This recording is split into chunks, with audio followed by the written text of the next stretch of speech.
pays devait s'effondrer après le retrait des grandes sociétés européennes d'Israël et l'abandon de toute aide américaine afin de se mettre en conformité avec la loi américaine. Il est en effet illégal d'accorder des aides à une nation qui dispose d'armes nucléaires sans avoir ratifié le traité de non-prolifération nucléaire. Israël possède des arbres nucléaires détectables à partir de satellites équipés de détecteurs à l'hélium-3 et n'a jamais admis en avoir possédé, ni accepté de signer le traité de non-prolifération nucléaire. Il faut que nous exigions tous que notre Congrès et l'administration se conforment à la loi et coupent immédiatement toute aide financière et militaire à Israël et procèdent à l'arrestation de tous les dirigeants des sociétés écrans de l'espionnage israélien comme l'AIPAC, la GINSA, la Defense Policy Board, le Joint in New York City et l'ADL, etc., etc.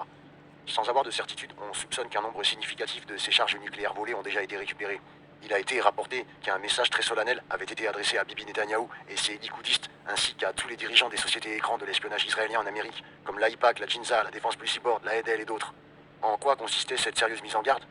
Si les informations des initiés sont exactes, on a dit à ces gens que s'il se produisait un autre coup monté israélien sous faux pavillon, sous faux drapeau, les commanditaires ou les participants seraient poursuivis dans le cadre de la sécurité nationale américaine pour être éliminés et que les structures de défense qui y auraient collaboré seraient réduites en poussière.